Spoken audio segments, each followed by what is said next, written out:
Yo, what's going on YouTube? And welcome back to Goal Line Hockey. It's your boy Kevin Forte. Guys, we have our October 15th game reviews.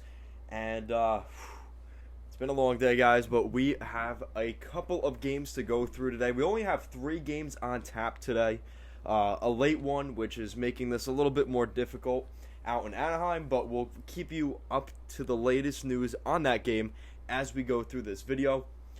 But we're going to start off with the 2 games on the East Coast. The first one being the Chicago Blackhawks playing in their second game of the season, heading to New Jersey for the New Jersey Devils, not only their season opener, but also their home opener, which was going to be a pretty big game for both teams. The Blackhawks just had a really rough, emotional loss in Colorado for their season opener.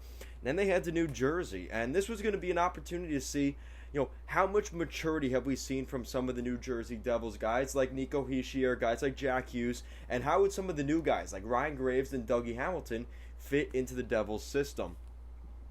Well, things went pretty good for the New Jersey Devils to start this game and to start their season.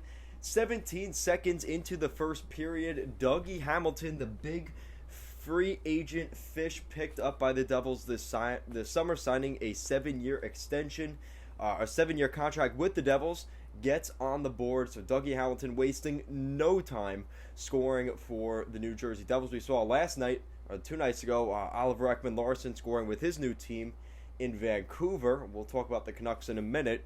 But Dougie Hamilton, a great way to get things going in Jersey. But then we started to see, after that goal, the Blackhawks started getting things going a little bit. They were creating a lot of turnovers in the offensive zone, creating a lot of pressure on those Devils defensemen. That's probably going to be a theme, especially early on, especially from what I saw from this game. It's get pucks in deep on the Devils and force some of those defensemen like Jonas Siegenthaler, Christian Jaros, obviously Graves and Hamilton, forcing them to go behind their own net and force them to make a mistake while they're pushing the puck up along the boards or something like that.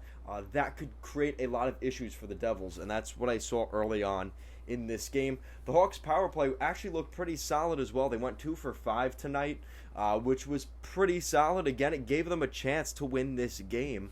In a game that otherwise the Devils played really well in, the Blackhawks were able to hold in there. The penalty kill was also, it was perfect. It was a perfect 2 for 2 on the Devils' offense, which definitely a good thing there for the Blackhawks. But most of the rest of this game was for the New Jersey Devils. Jack Hughes would get his first of the season. Really, he just looked so confident on the ice tonight, and that's the kind of stuff that that hopefully the Blackhawks aren't thinking of seeing more of, but the Devils want to see more of from Jack Hughes, and we'll get into later more on Jack Hughes, but he had a great game. He got a goal during regulation. The Devils had a 3-1 lead in this game late, and with 3:53 left, the Chicago Blackhawks scored a power play goal. Again, we talk about special teams here, and Kirby Dach, his first of the season, gives the Blackhawks hope in this game. Again, 3:53 left in regulation. That was a goal from Dach, from Hagel, and Seth Jones getting his first assist in the Windy City. And then with 25 seconds left, it looked like, again, the Devils were going to clear the zone. Pucks, pops out from off the boards. Blackhawks create pressure, get it to the point, they get it down low. Dominic Kubalik kind of whiffed on the shot, and I think it threw off the angle and the direction of where I think Jonathan Bernier thought the puck was going to go. It stayed along the ice, and Dominic Kubalik, like I said, 25.5 seconds left in regulation, would tie this game. So within a matter of less than 3 minutes, the Blackhawks scored 2 late goals, and we're going to overtime in this game. And now at this point, you're seeing a lot of minutes from the Devils defense, and this could be a war of attrition at the end of the season for the Devils, because they relied a lot on Dougie Hamilton and Ryan Graves, who is their top pairing defense. Dougie Hamilton played almost 26 minutes of ice time, 25 minutes and 54 seconds tonight, and Ryan Graves was just under 25 minutes, 24 minutes and 55 seconds. So A lot of hockey from those two defensemen in particular. And then obviously going into overtime, there's a little bit of, worry in the Prudential Center. The Devils had lost some momentum, giving up those two late goals, a power play goal and a goal with the empty net. But no need to fear, as Jack Hughes would just put on a show. A great goal. He's coming down the ice. He just looked like he had no pressure in the world. He had the puck on his stick, looking up the entire time, looking, should I pass it across? Should I keep it? He decides to go in, deke. He sees the defenseman go down to block the pass. He just goes right around the defenseman that fell. Again, that's why that doesn't work anymore. Stay on your feet, guys. If there's one thing I could tell young hockey players out there, stay on your damn feet as much as possible. So there's Kevin's quick lesson there, Hockey 101. But that ended up costing them, because now the defenseman's down. He ends up deking out the goaltender, Kevin Lankinen, and next thing you know, Jack Hughes puts it in the back of the net, and the Devils win this one in overtime, scoring his second goal of the game, his second goal of the season, and just showing the emergence of Jack Hughes. He says, I'll give my stick a little souvenir to the fans. Really some great stuff from the New Jersey Devils. With that said, though, there was a little bit of a concern about Nico Hischier during this game. There was at a point where they were checking him out on that wrist that he just had surgery on. He threw his glove into the bench, and there were some questions. Maybe did he aggravate it? Did he injure it? Or was he just frustrated he didn't score on the play? Hopefully, it seems like it's more of the latter portion of that. But that was something that I definitely did notice, and I think a lot of people noticed as well. But I do want to give some credit here to the Blackhawks, and specifically Kevin Lankinen. He looked really solid in this game. The Devils really weren't testing him earlier in the game, obviously, other than that goal they scored. It was kind of just shots right into his glove. They didn't make it super difficult, getting it off the pads, maybe trying to create a rebound. That's something I would like to see more of from the Devils. They definitely had some opportunities. Dougie Hamilton, late in regulation, almost got a shorthanded goal. Actually, no, I think that was at the end of the second period. Almost got a shorthanded goal. But again, shoots it right into his glove. No rebound, no continuation of that play. That's the kind of stuff that the Devils need to clean up. But overall, Lindy Ruff and the New Jersey Devils, despite blowing a 3-1 lead late in the third period, show enough poise, enough confidence going into overtime, and they ultimately win this hockey game. Huge there for the Devils. And then we're going to the second game on the East Coast tonight, and that was out in Philly, where the Philadelphia Flyers started their regular season in their home opener against the Vancouver Canucks, who had just flown in from Edmonton, where they played in Edmonton on Wednesday night. You knew they may be a little bit jet-lagged right away to start the season. And early on, the Flyers were buzzing. A lot of pressure. And I kind of have that pun intended there, because Joel Farabee was buzzing, and he got the first goal of the season for the Philadelphia Flyers. Huge goal for the Flyers. They really dominated in that first period.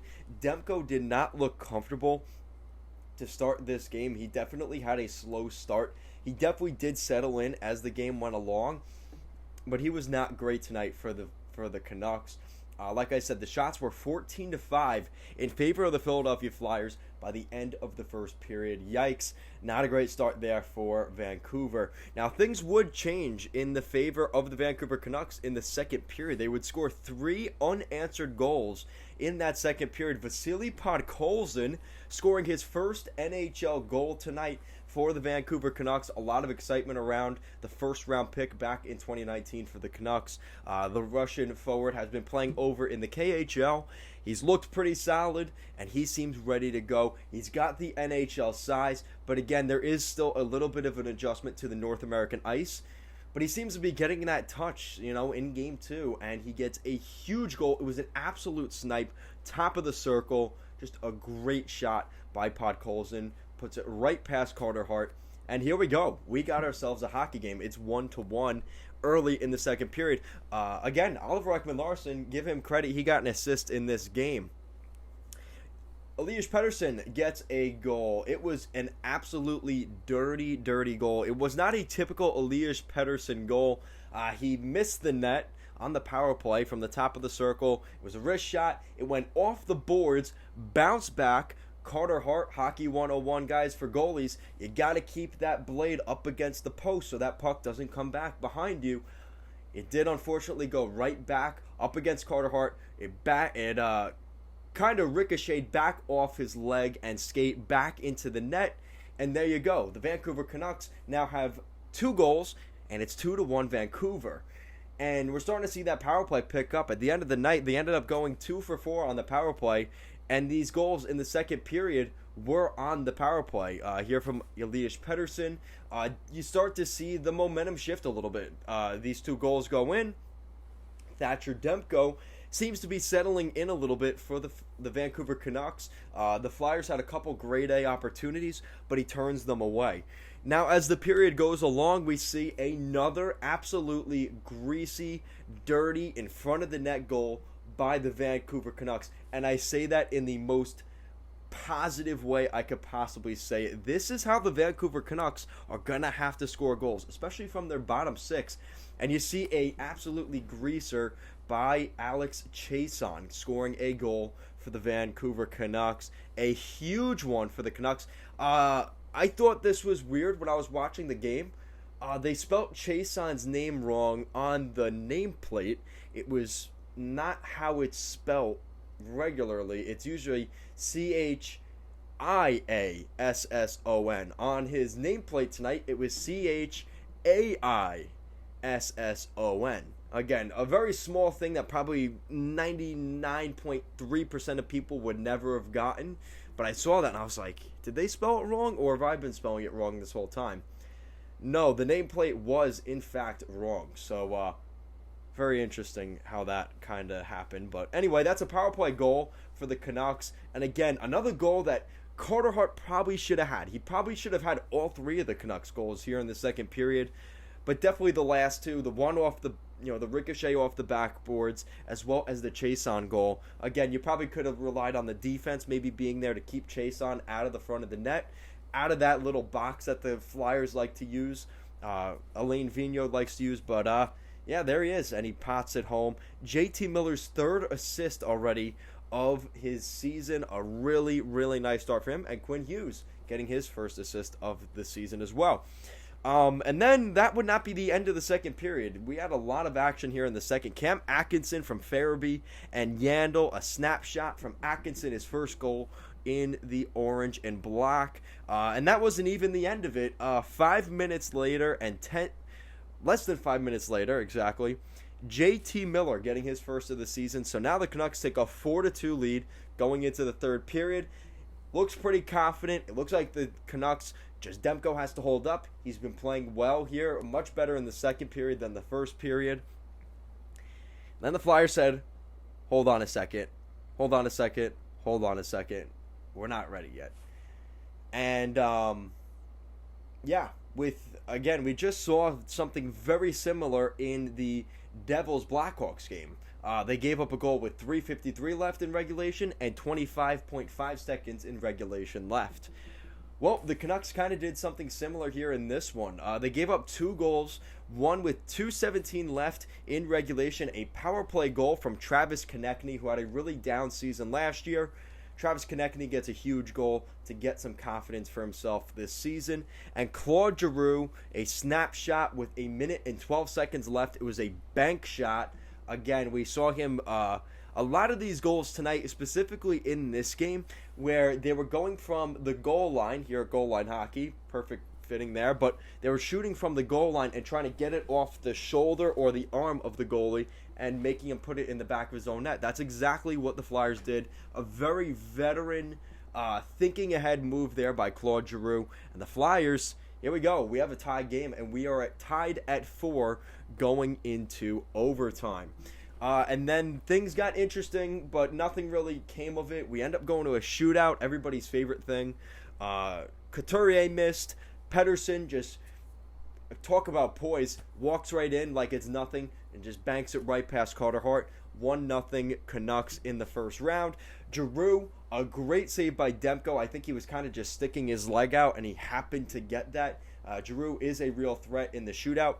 Great stop there by Demko. And JT Miller comes down, and he puts this one away and clinches the win for the Canucks. A game that the Canucks kind of had a scary moment. They almost lost this game. They did something, kind of the opposite the other night in Edmonton. They were down 3-2 in that. I think it was 3-2. And Quinn Hughes would score a late goal to tie the game and send it to overtime. They ultimately lost in a shootout, but this is kind of them flipping the script and getting the W in this game. A huge win for the Vancouver Canucks. A huge loss for the Philadelphia Flyers. I mean, they came all the way back, and they ultimately lose the game. That's definitely got to be frustrating.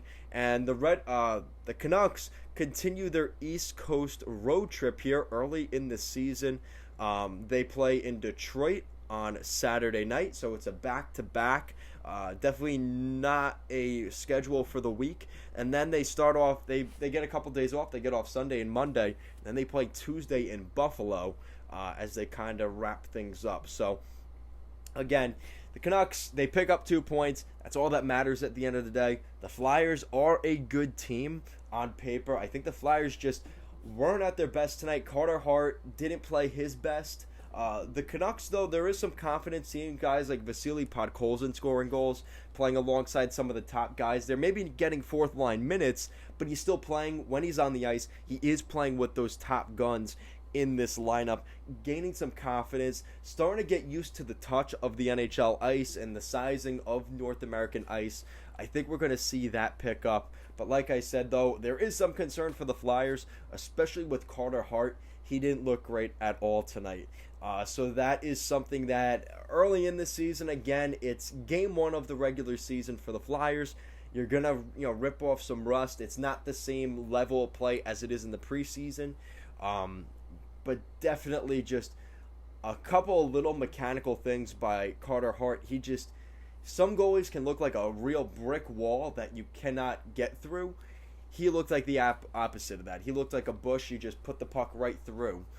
He was just all over the place, and I hope for better things from him.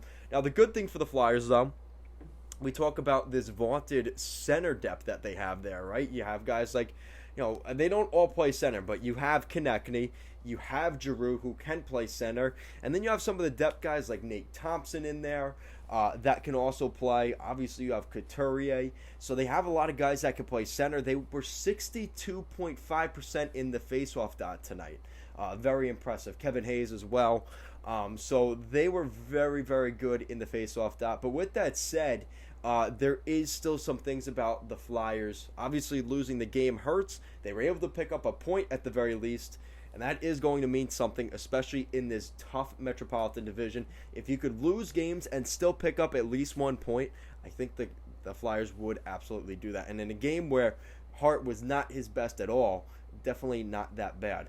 All right, so with that said, let's move on to the game that is still going on right now out in Anaheim. The Anaheim Ducks and the Minnesota Wild. I do have to say, guys, they got to fix this announcer thing. It's nothing against the girl, but the Ducks guy, I need to listen to my Ducks guy. Where is he? He's a great announcer. I hope this isn't a long-term thing. I think it's just because ESPN Plus is covering the game. I think that's why. But come on, I need to hear my guy there. Missed his voice. I want to hear him again. So hopefully that is not an issue throughout the season. I assume it's not, but definitely something I wanted to bring up. But with that said, we get into the game, and Anthony Stolarz was the star of this game early on. He has been a guy, just talking about the Flyers fans, if you're still sticking around, he is a guy that you probably regret losing. The Ducks desperately needed a backup behind John Gibson, and Anthony Stolarz, at the very least in night 1, has looked extremely good for the Anaheim Ducks. After the first 2 periods of this game, he had already gotten 30 shots in this game. I mean, the Minnesota Wild are absolutely thumping him early in this game, but he was able to hold on, and he only gave up 1 goal in this game so far, knock on wood. It was a power play goal from Kevin Fiala. The Anaheim Ducks got on the board first, though, 17 seconds into the first period. Again, 17 seconds, Hamilton scored. Now we're seeing a goal 17 seconds into the second with the Ducks game, but whatever. Silverberg from Shattenkirk and Cam Fowler getting another assist. So Shattenkirk, he's already got 2 points on the season. Interesting there. But really, one of the bigger things I was looking at the end of the second period, Cam Fowler and Jamie Drysdale is your top pairing in Anaheim right now. Fowler playing 14 minutes and 1 second, and Jamie Drysdale playing over 14 minutes, the most ice time of any Duck here in the first 2 periods. 14 minutes and 23 seconds of ice time. Jamie Drysdale has kind of taken, a step forward. We've really seen him take that next step and where he's going to be successful. He seems to be taking they were talking about it, the bumper spot from Getzlaf on the power play. That's going to add some ice time, and it's kind of increasing his role on this Ducks team, which isn't that big of a surprise. We know how good Drysdale and Zegras will be. These are just absolute cornerstone pieces of this franchise, and seeing the ice time increase, just unbelievable. The maturity of Drysdale, and in year 2 of his NHL career, really some good stuff so far. Looking at the Minnesota Wild a little bit more, their top line, Kevin Fiala, Joel Eriksson-Ek, and Kirill Kaprizov were averaging over 13 minutes of ice time through the first 2 periods as well.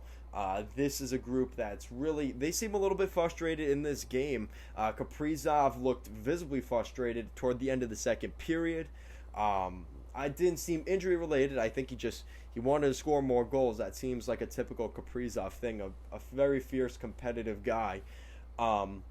But at the end of the day, both teams on the power play, they did score in the second period. The Ducks are 1 for 3 on the power play, and the Minnesota Wild are also 1 for 3 on the power play. Both their goals, power play goals, Silverberg for the Ducks and Fiala for the Minnesota Wild. So kind of making Bill Guerin and the Wild management maybe eat crow on what they think of Fiala and how much he means to this offense in Minnesota. With that said, they kind of continued going along, and all they could keep talking about was Anthony Stolarz, how calm he looked in between the pipes. And that was really one of the bigger storylines so far of this game. It's been a pretty quiet game. Again, now I'm going to say that. I'm going to post this. It's going to end up being 6-5 final score. But as of right now, a pretty good shutdown game from both sides. A lot of shots, though. I think it's just a goalie duel between Stolarz and Cam Talbot right now. And some good hockey from both of those guys. Also, I want to give a quick shout-out. Guys, the Philadelphia Flyers, their new goal horn, you guys got to listen to it. Absolutely fire. That is a sick goal song for the Flyers. So I just wanted to give a shout-out to that. And that is it for today's video. Guys, if you like what we're doing here at Goal Line Hockey and want to see the latest news around the NHL and more videos just like this one, guys, make sure to give this video a big thumbs up and an even bigger subscribe down below. Guys, make sure to check out our Streamlabs shop in the description down below.